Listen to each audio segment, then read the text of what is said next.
जैसा कि आप सभी को पता है कि देश के अलग अलग राज्यों के अंदर यहाँ पे जो वोटर लिस्ट मौजूद है इस समय की, उस वोटर लिस्ट को 2002 के आधार पे निरीक्षण करके अपडेट किया जा रहा है। तो उस मामलों में बीएलओ आपके घर पे आता है और प्रत्येक मेंबर के नाम से 2 फॉर्म देके जाता है। तो उसमें से अगर कोई विवाहित महिला है और उसको फॉर्म भरना है, उसका नाम 2002 की लिस्ट में नहीं था, तो किस प्रकार से उस ऑफलाइन फॉर्म को भरा जाएगा, तो स्टेप बाय स्टेप कंप्लीट जानकारी देने वाला हूं। तो आपको ये वीडियो पूरा जरूर देखना है, बहुत ज्यादा उपयोगी आपके लिए वीडियो है, बहुत जरूरी जानकारी मिलेगी। बहुत सारी विवाहित महिलाएं गलत फॉर्म भर रही हैं, जिसकी वजह से हो सकता है कि उनका नाम डिलीट हो जाए। तो एक बार वीडियो पूरा आपको जरूर देखना है। तो आइए दोस्तों स्टार्ट करते हैं वीडियो। बीएलओ ने जो आपको फॉर्म दिया होगा वो कुछ इस प्रकार का होगा, अभी आप स्क्रीन पे देख सकते हैं। तो इस फॉर्म को आपको किस प्रकार से फिलअप करना है, तो स्टेप बाय स्टेप कंप्लीट जानकारी देने वाला हूं। तो विवाहित महिला का ये फॉर्म भरने के लिए जो विवाहित महिला है उसका पासपोर्ट साइज फोटो सबसे पहले यहाँ पे लगाना है, जो कि नया होना चाहिए और बैकग्राउंड एकदम क्लियर होना चाहिए। यहाँ पे फोटो लगाने के बाद यहाँ पे जन्म दिनांक लिखनी है, उसके बाद यहाँ पे आधार कार्ड नंबर, यहाँ पे मोबाइल फोन नंबर, यहाँ पे पिता का नाम लिखना है, यहाँ पे पिता के वोटर आईडी कार्ड नंबर लिखने हैं अगर पिता के वोटर आईडी कार्ड नंबर मौजूद हैं। यहाँ पे माता का नाम लिखना है, यहाँ पे माता के वोटर आईडी कार्ड नंबर अगर मौजूद हैं तो लिख लेना है, वरना फिर ब्लैंक छोड़ सकते हैं। यहाँ पे पति का नाम लिखना है और यहाँ पे पति के वोटर आईडी कार्ड नंबर अगर मौजूद हैं तो यहाँ पे लिख लेना है। तो ये पर्सनल जानकारी वाला भाग है, जहाँ पे विवाहिता की पर्सनल जानकारी ही भरी जाएगी। उसके बाद ये 2 भाग हैं, अगर इसका नाम 2002 की वोटर लिस्ट के अंदर अगर पीयर में था या फिर ससुराल, दोनों में से कहीं पर भी मौजूद था, तो उस मामलों में ये वाला भाग बनना है। अगर इसका नाम 2002 की वोटर लिस्ट में मौजूद नहीं था, जो कि लास्ट एसआईआर हुई थी, उस मामलों में ये वाला भाग बनना है। तो इसके अंदर किसकी जानकारी भरी जाएगी, यह जानकारी आपको होनी चाहिए। तो सबसे पहले हम देखते हैं कि जो विवाहिता है उसका नाम अगर 2002 की जो पुरानी वाली वोटर लिस्ट है उसके अंदर मौजूद था, तो उस मामलों में इस वाले भाग को किस प्रकार से भरना है। तो इस वाले भाग के अंदर जो भी जानकारी भरी जाएंगी वह मौजूदा जानकारी नहीं भरी जाके जो कि पुरानी लिस्ट है, जो लास्ट एसआईआर की लिस्ट है, उसके अंदर जैसी भी जानकारी दर्ज है वैसी की वैसी जानकारी यहाँ पे आपको भरनी होंगी।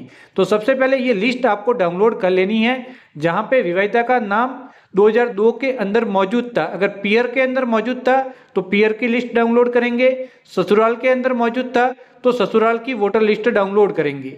उस वोटर लिस्ट को डाउनलोड करने के बाद आपको इस वाले भाग को भरना है। तो सबसे पहले यहाँ पे नाम आ गया, तो नाम यहाँ पे आपको लिस्ट में देखना है। तो जिस प्रकार से इस लिस्ट के अंदर नाम था, फॉर एग्जाम्पल ये वाला नाम है, तो ये वाला नाम जिस प्रकार से है ऐसा का ऐसा यहाँ पे आपको लिख लेना है। उसके बाद इपिक कार्ड नंबर, यानी कि इसके पीछे जो इपिक कार्ड नंबर दिए गए हैं, जैसे कि ये वाला इपिक कार्ड नंबर है, इनको यहाँ पे लिख लेना है। उसके बाद रिश्तेदार का नाम, तो यहाँ पे ये रिश्तेदार का नाम यहाँ पे बताएगा, इसको जस्ट आपको यहाँ पे लिखना है। रिश्ते का नाम ये भी जस्ट यहाँ पे बताएगा, तो यहाँ पे इसको लिख लेना है रिश्ते का नाम। यहाँ पे जिला और राज्य ले लेना है, जिस राज्य व जिले के अंदर 2002 के अंदर नाम मौजूद था। यहाँ पे विधानसभा ले लेनी है और यहाँ पे विधानसभा के नंबर लिख लेने हैं। तो विधानसभा व विधानसभा के नंबर यहाँ पे आपको दिखाई देंगे। यहाँ पे देख सकते हैं ये विधानसभा का नाम है और ये है विधानसभा के नंबर। तो यहाँ पे आपको नाम लिखना है और यहाँ पे नंबर दर्ज करने हैं। उसके बाद भाग संख्या आ गई, तो भाग संख्या आपको यहाँ पे मिलेगी, तो इस वाली भाग संख्या को आपको यहाँ पे लिख लेना है। उसके बाद आते हैं क्रम संख्या, तो क्रम संख्या आपको यहाँ पे मिलेगी, तो इस क्रम संख्या को आपको यहाँ पे लिख लेना है। अब हम बात करते हैं कि अगर विवाहिता का नाम 2002 की जो वोटर लिस्ट थी उसके अंदर दर्ज नहीं था, उसके बाद उसका नाम वोटर लिस्ट के अंदर जुड़ा था, तो उस मामलों में ये वाली जानकारी आप नहीं भर सकते।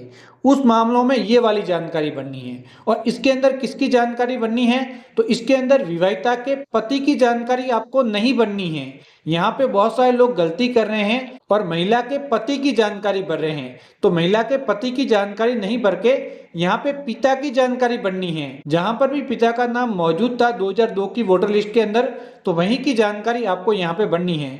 तो सबसे पहले पिता का नाम आ गया, पिता के वोटर आईडी कार्ड नंबर 2002 की वोटर लिस्ट के अनुसार। फिर रिश्तेदार का नाम आ जाएगा यहाँ पे, यानी कि पिता के पिता का नाम हो गया। अगर दादा का भर रहे हैं तो दादा के पिता का नाम यहाँ पे लिख लेंगे। उसके बाद रिश्ता यहाँ पे आ गया, उसके बाद यहाँ पे जिला आ गया। तो यहाँ पे रिश्ता इसके साथ क्या है वो नहीं लिखना है, यहाँ पे इसका रिश्ता इसके साथ क्या है वह यहाँ पे लिखना है। जैसे कि फॉर एग्जाम्पल वोटर लिस्ट के अंदर यहाँ पे कहीं पर भी नाम है, जैसे कि ये वाला नाम है, तो यहाँ पे आपने ये नाम भर लिया यहाँ पे, तो उस मामलों में दूसरे वाले में जो ये नाम है, ये नाम आप जस्ट यहाँ पे भरेंगे।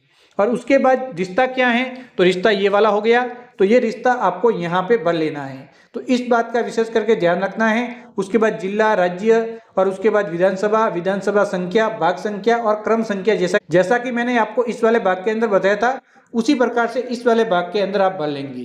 तो यहाँ पे माता पिता या फिर दादा दादी की जानकारी भरी जाती है। विवाहित महिला के भी यहाँ पे माता पिता, दादा व दादी की जानकारी भरी जाती है। पति की जानकारी इस वाले भाग के अंदर नहीं भरी जाती। तो अगर 2002 की वोटर लिस्ट में नाम मौजूद रहता है तो ये वाला भरना है। अगर खुद का नाम मौजूद नहीं है तो माता पिता, दादी दादी के नाम से किसी का भी एक की डिटेल यहाँ पे आपको भर लेनी है। उसके बाद यहाँ पे हस्ताक्षर हो जाएंगे। हस्ताक्षर होने के बाद फॉर्म कंप्लीट हो जाएगा। उसके बाद बीएलओ जब आपके घर पे आएगा तो दोनों फॉर्म आपको बीएलओ को देने हैं। 2 फॉर्म बीएलओ आपको ऐसे देके जाएगा, दोनों फॉर्म को एक समान भरने हैं। और उसके बाद बीएलओ यहाँ पे हस्ताक्षर करेगा दोनों फॉर्म के, और एक फॉर्म आपको वापस दे देगा। और इस प्रकार से आपका प्रोसेस कंप्लीट हो जाएगा।